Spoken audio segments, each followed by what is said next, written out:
ಆತ್ಮೇರೆ ಸಂಘರ್ಷ ನ್ಯೂಸ್ಗೆ ಹಾರ್ದಿಕವಾದಂತ ಸ್ವಾಗತ. ನಿಮ್ಮ ಯಮನಪ್ಪ ಗುಣದಾಳ್.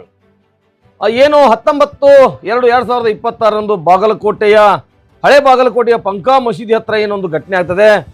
ಛತ್ರಪತಿ ಶಿವಾಜಿ ಮಹಾರಾಜರ 396ನೆಯ ಜಯಂತ್ಯೋತ್ಸವ ಕಾರ್ಯಕ್ರಮ ಏನು ನಡೀತಾ ಇತ್ತು. ಇಲ್ಲಿ ಪಂಕಾ ಮಸೀದಿ ಹತ್ರ ಕಲ್ಲು ತೂರಾಟ ಆಯಿತು ಅನ್ನುವಂತಹ ಒಂದು ವಾತಾವರಣ ನಿರ್ಮಾಣ ಆಗಿ ಒಂದು ಘಟನೆ ಜರುಗಿ ಅಲ್ಲಿ ಏನಪ್ಪಾ ಅಂದ್ರೆ ಒಂದಿಷ್ಟು ಉದ್ವಿಗ್ನ ವಾತಾವರಣ ನಿರ್ಮಾಣ ಆಗ್ತದೆ. ತಕ್ಷಣವೇ ಎಚ್ಚೆತ್ತುಕೊಂಡಿರ್ತಕ್ಕಂಥ ಬಾಗಲಕೋಟೆ ಪೊಲೀಸರು ಏನೆಲ್ಲ ಆಯಿತು ಅನ್ನುವಂತಹ ಮಾಹಿತಿಯನ್ನ ಅಲ್ಲಿ ಮಾಧ್ಯಮದವರ ಮೂಲಕ ಏನು ಸೆರೆ ಹಿಡಿಯಲಾಗಿದೆ, ವಿಡಿಯೋ ತುಣುಕುಗಳನ್ನ, ಸಿಸಿ ಕ್ಯಾಮೆರಾಗಳನ್ನ ಎಲ್ಲವನ್ನ ಪರೀಕ್ಷೆಗೊಳಪಡಿಸಿ ಸುಮಾರು 3 ಪ್ರಕರಣಗಳನ್ನ ದಾಖಲಿಸಿ ಅದರಲ್ಲಿ ಅನೇಕ ಜನ ಆರೋಪಿತರನ್ನ ಕೂಡ ಬಂಧಿಸಿದ್ದಾರೆ. ಸದ್ಯಕ್ಕೆ ಅಲ್ಲಿಯ ಪರಿಸ್ಥಿತಿ ತುಂಬಾ ತಿಳಿಯಾಗಿದ್ದು ಹತೋಟಿಗೆ ಸಹ ಬಂದಿದೆ, ತಹಬಂದಿಗೆ ಬಂದಿದೆ. ಅಲ್ಲಿಯ ಜನರ ಜೀವನ ಸಾಮಾನ್ಯದತ್ತ ತೆರಳಿದೆ ಅನ್ನುವಂಥ ಮಾಹಿತಿಯನ್ನ ಏನು SP ಆಗಿರ್ತಕ್ಕಂಥ ಸಿದ್ಧಾರ್ಥ ಗೋಯಲ್ ಅವರು ಕೊಡ್ತಾ ಇದ್ದಾರೆ.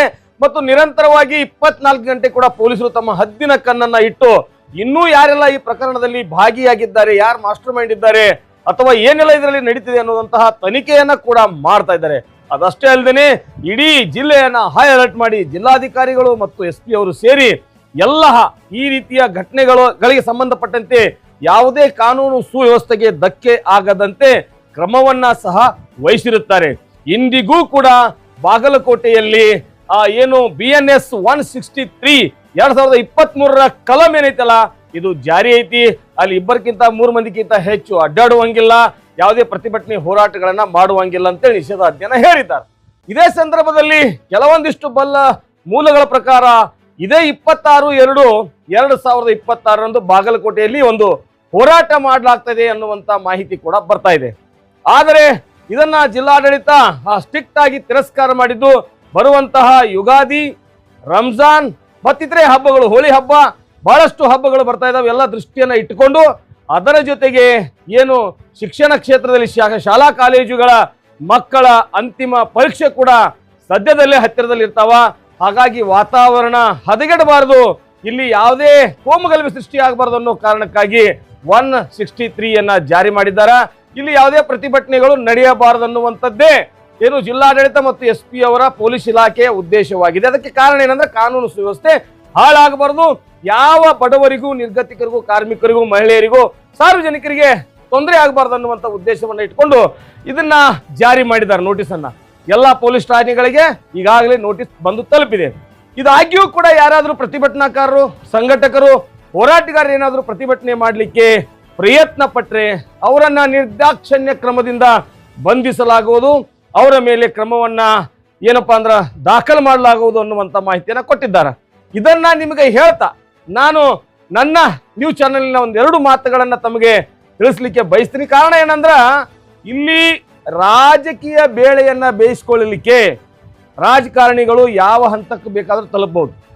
ಆದರೆ ನಮ್ದು ಈ ಪಕ್ಷ ಅನ್ನುವಂತಹ ಹಠಮಾರಿತನದಿಂದ ನಮ್ಮ ಭವಿಷ್ಯವನ್ನ ನಾವೇ ಹಾಳು ಮಾಡಿಕೊಳ್ಳುತ್ತೇವೆ.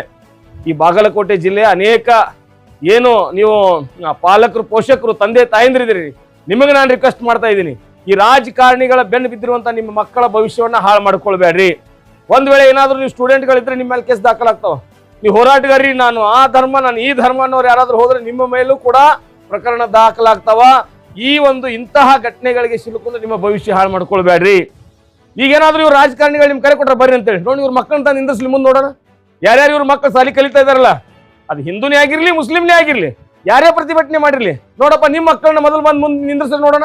ಇಲ್ಲ, ಬಡವರ ಮಕ್ಕಳನ್ನೇ ಇವ್ರು ಹಾಳು ಮಾಡೋದು, ಬಡವರ ಮಕ್ಕಳನ್ನೇ ಇವರು ಟಾರ್ಗೆಟ್ ಮಾಡೋದು. ಕೇಸ್ ಆದ್ರೆ ಬಡವರ ಮಕ್ಕಳ ಮೇಲೆ, ಲಾಭ ಆದ್ರೆ ರಾಜಕೀಯದವ್ರಿಗೆ. ಇಂತಹ ಪರಿಸ್ಥಿತಿ ನಿರ್ಮಾಣ ಆಗೈತಿ. ಅದರಲ್ಲೂ ವಿಶೇಷವಾಗಿ ಕೋಮುವಾದಿಗಳು ಏನ್ ಮಾಡ್ತಿರ್ತಾರೆ ಅಂದ್ರೆ ಇಂತಹ ಒಂದು ವಾತಾವರಣ ನೋಡ್ತಿರ್ತಾರೆ. ಅವರು ಕೋಮುಗಲಭೆ ಸೃಷ್ಟಿಯಾಗುವಂತ ವಾತಾವರಣ ಬೇಕು ಅವರಿಗೆ. ಅಲ್ಲಿ ಆ ಮಣ್ಣನ್ನ ಹದ ಮಾಡಿ ಅಲ್ಲಿ ಬೆಳೆ ಹಾಕಿ ತಮ್ಮ ಬೆಳೆ ಬೇಯಿಸ್ಕೊಳ್ಳೋರು, ತಮ್ಮ ಬೆಳೆ ಬೆಳೆಯವ್ರವ್ರು. ಹಂಗಾಗಿ ಈ ಕೋಮುಗಲಭೆನೇ ಅಲ್ಲಿದೆ. ಯಾರೋ ಕಿಡಿಗೇಡಿಗಳು, ನಾನು ಅವತ್ತೇ ಹೇಳಿದ್ದೀವಿ, ಯಾವ ಅದನ್ನ ಮಾಡ್ಯಾನ, ಯಾವ ಧರ್ಮ ದ್ರೋಹಿ ಅದಾನ, ಯಾವ ಧರ್ಮದ ಒಂದೇನಂತಾರಲ್ಲ ಅದಕ್ಕೆ ಆತಂಕವಾದಿ ಅದಾನ, ಅಥವಾ ಅವ ತೀವ್ರವಾದಿ ಅದಾನ, ಧರ್ಮವಾದಿ ಅದಾನ, ಅಂತವನ್ನ ಒಳಗೆ ಹಾಕ್ರಿ. ಈಗಾಗಲೇ ಪೊಲೀಸರ ಕೆಲಸ ಮಾಡ್ಯಾರ. ಇನ್ಯಾರು ಉಳಿದಿದ್ರು ಅವ್ರನ್ನ ಒಳಗೆ ಹಾಕ್ತಾರ. ಆದ್ರೆ ಅದನ್ನೇ ನೆಪವಾಗಿಟ್ಟುಕೊಂಡು ನಾವು ನಮ್ಮ ಕಾನೂನು ಸುವ್ಯವಸ್ಥೆಗೆ ವಿರುದ್ಧವಾಗಿ ನಡಿಬಾರ್ದು. ನಾನು ಮೊದಲು ಹೇಳ್ತೀನಿ, ಇವತ್ತು ಹೇಳ್ತೀನಿ, ನಮ್ಮೆಲ್ಲರ ಧರ್ಮ ಒಂದೇ, ನಮ್ಮೆಲ್ಲರ ಧರ್ಮ ಗ್ರಂಥ ಒಂದೇ, ನಮ್ಮೆಲ್ಲರ ಗ್ರಂಥವೂ ಒಂದೇ. ಯಾವ್ದಂದ್ರೆ ಸಂವಿಧಾನ. ನಮ್ಮೆಲ್ಲರ ಧರ್ಮ ಯಾವ್ದಂದ್ರೆ ಸಂವಿಧಾನವೇ ನಮ್ಮ ಧರ್ಮ. ನಮ್ಮೆಲ್ಲರ ಧರ್ಮ ಗ್ರಂಥ ಯಾವ್ದಂದ್ರೆ ಸಂವಿಧಾನವೇ ನಮ್ಮ ಧರ್ಮ ಗ್ರಂಥ. ನಾವೆಲ್ಲರೂ ಪರಿಪಾಲನೆ ಮಾಡುವಂತ ಪವಿತ್ರ ಗ್ರಂಥ ಯಾವ್ದಂದ್ರೆ ಸಂವಿಧಾನವೇ ನಮ್ಮ ಪವಿತ್ರವಾಗಿರ್ತಕ್ಕಂಥ ಗ್ರಂಥ. ಅದಕ್ಕಿಂತ ದೊಡ್ಡ ಗ್ರಂಥ ಯಾವುದೂ ಇಲ್ಲ. ಆದ್ರೆ ಈ ಸಂವಿಧಾನವನ್ನ ಧಿಕ್ಕರಿಸಿ ಕಾನೂನು ಸುವ್ಯವಸ್ಥೆಗೆ ಹಾಳು ಮಾಡುವಂತ ಪ್ರಯತ್ನಕ್ಕೆ ಯಾರಾದ್ರೂ ಪ್ರಯತ್ನ ಪಟ್ರ ಖಂಡಿತವಾಗಲೂ ಸಂವಿಧಾನಾತ್ಮಕವಾಗಿ ನಿಮ್ಗೆ ಕೇಸ್ ಬೀಳ್ತಾವ. ಆ ಒಂದು ದುರ್ಘಟನೆಗೆ, ಆ ದುರ್ವ್ಯವಸ್ಥೆಗೆ ನೀವು ಕಾರಣೀಭೂತರಾಗಬಾರ್ದು. ಪೊಲೀಸರು ತಮ್ಮ ಕೆಲಸವನ್ನು ಮಾಡಿದ್ದಾರೆ, ಮುಂದೆಯೂ ಮಾಡ್ತಾರ. ಸರ್ಕಾರಗಳು ಯಾವುದೇ ಬರಲಿ, ಯಾವುದೇ ಹೋಗಲಿ, ಅವರು ಜನಸಾಮಾನ್ಯರ ಹಿತವನ್ನು ಕಾಪಾಡೋದು ಅವ್ರ ಕೆಲಸ ಆಗಿರ್ತದೆ ಅನ್ನುವಂಥದ್ದು ನೀವೆಲ್ಲ ಅರ್ಥ ಮಾಡ್ಕೊಳ್ಬೇಕು. ಯಾವನೋ ಒಬ್ಬ ದೊಣ್ಣೆ ನಾಯಕ ಬಂದು ನಮ್ಮ ಸಮಸ್ಯೆಗಳನ್ನ ದೂರ ಮಾಡ್ತೀನಿ, ಇಲ್ಲಿ ಬರ್ರಿ ಸೇರೋನು ಹೋರಾಟ ಮಾಡೋಣ ಅಂದ್ರೆ ಖಂಡಿತವಾಗ್ಲೂ ನಮ್ಮನ್ನು ಬಲಿಪಶು ಮಾಡ್ತಾರೆ ವಿನಃ ಅದರಿಂದ ನಮ್ಮ ಯಾವ ಕೆಲಸ ಕಾರ್ಯಗಳು, ನಮ್ಮ ಕಷ್ಟಗಳು ದೂರ ಆಗೋದಿಲ್ಲ. ಇಷ್ಟು ವರ್ಷ ರಾಜಕಾರಣ ಆಯಿತು, ರಾಜಕಾರಣಿಗಳಿಂದ ಯಾರಾದ್ರೂ ಬಡವರು ಉದ್ಧಾರ ಆಗ್ಯಾರ?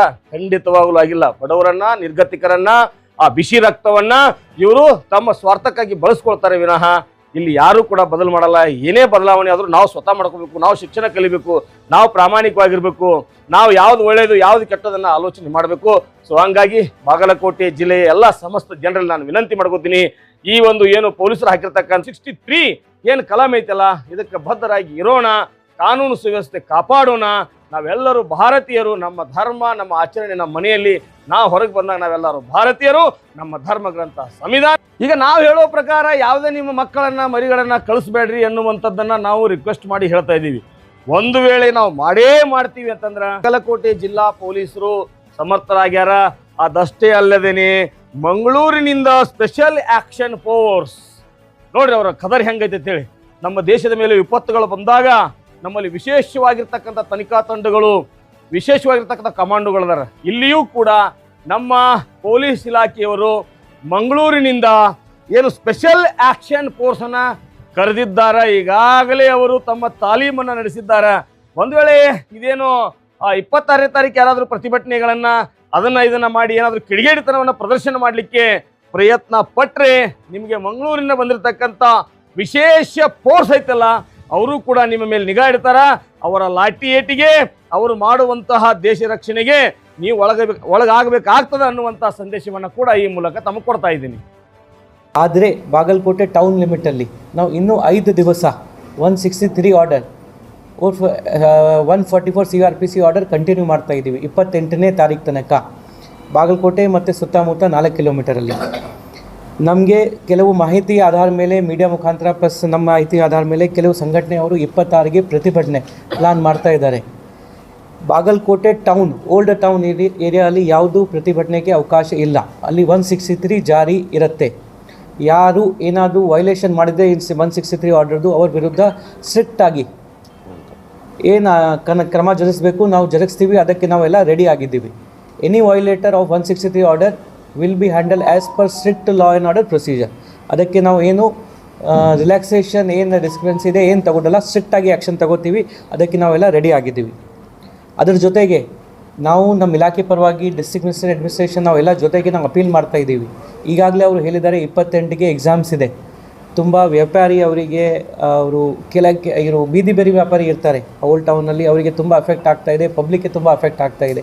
ಈಗಾಗಲೇ ತುಂಬ ಜನ ನಮಗೆ ಹೆಲ್ಪ್ ಮಾಡ್ತಾ ಇದ್ದಾರೆ. ಶಾಂತಿ ಸುವ್ಯವಸ್ಥೆ ವಾಪಸ್ ಬಂದಿದೆ ಬಾಗಲಕೋಟೆ ಟೌನಲ್ಲಿ.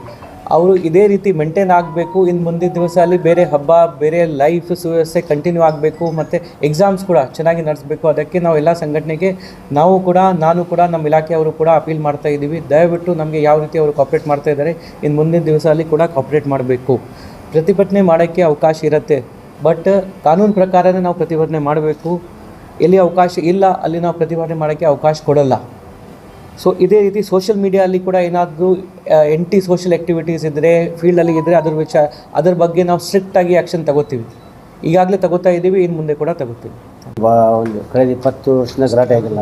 ಮತ್ತು ಅಹಿತ ಘಟನೆಗಳು ಮರುಕಳಿಸದಂತೆ ಒಂದು ಎಲ್ಲರದ್ದು ಜವಾಬ್ದಾರಿ ಇರುತ್ತೆ. ಹೀಗಾಗಿ ತಮ್ಮ ಎಲ್ಲರಿಗೆ ಮತ್ತೊಮ್ಮೆನ ಮನವಿ ಮಾಡ್ಕೋತೀನಿ. ತಮ್ಮ ಮುಖಾಂತರ ಎಲ್ಲ ಸಾರ್ವಜನಿಕರಲ್ಲಿ, ಎಲ್ಲ ಬಂಧು ಬಾಂಧವರಲ್ಲಿ ಈ ನಮ್ಮದು ಶಾಂತಿ ಕಾಪಾಡೋದು ಎಲ್ಲರೂ ಅಗತ್ಯ ಸಹಕಾರ ನಮ್ಮ ಜಿಲ್ಲಾಡಳಿತ ನೀಡಬೇಕಂತ ನಮ್ಮನ್ನೆಲ್ಲರನ್ನೂ ಕೊಡ್ತಾ. ಇದು ಜಮಖಂಡಿ ಶಹರ ಪೊಲೀಸ್ ಕಾರ್ಯಕಾರಿಣಿ ಪ್ರಕಟಣೆ. ಬಾಗಲಕೋಟ್ ನಗರದಲ್ಲಿ ದಿನಾಂಕ 26/2/2022 ಪ್ರತಿಬಂಧಕಾಜ್ಞೆ ಕಲಂ 163 BNS ಬಾರ್ 2023 144 CRPC ಕರ್ಫ್ಯೂ ಜಾರಿಯಲ್ಲಿದ್ದು ಯಾವುದೇ ಪ್ರತಿಭಟನೆಗೆ ಅವಕಾಶ ಇರುವುದಿಲ್ಲ. ಒಂದು ವೇಳೆ ಇದನ್ನ ಮೀರಿ ಯಾವುದೇ ಸಂಘಟನೆಗಳು ಬಂದ್ ಅಥವಾ ಪ್ರತಿಭಟನೆ ಮಾಡಿ ಬಾಗಲಕೋಟ್ ನಗರದಲ್ಲಿ ಅಶಾಂತಿ ಉಂಟು ಮಾಡಿದರೆ ಅದಕ್ಕೆ ಸಂಬಂಧಿಸಿದ ಸಂಘಟಕರ ಮೇಲೆ ಸೂಕ್ತ ಕಠಿಣ ಕಾನೂನು ಕ್ರಮ ಕೈಗೊಳ್ಳಲಾಗುವುದು. ಲಾಠಿ ಚಾರ್ಜ್ ಕೂಡ ಮಾಡಬಹುದಾಗಿದೆ. ಕಾರಣ ಸಾರ್ವಜನಿಕರು ನಮ್ಮೊಂದಿಗೆ ಸಹಕರಿಸಿ ಜಿಲ್ಲೆಯಲ್ಲಿ ಶಾಂತತೆಯನ್ನ ಕಾಪಾಡಬೇಕು. ಇದು ಬಾಗಲಕೋಟೆ ಜಿಲ್ಲೆಯ ಆರಕ್ಷಕ ಇಲಾಖೆಯ ಪ್ರಕಟಣೆ.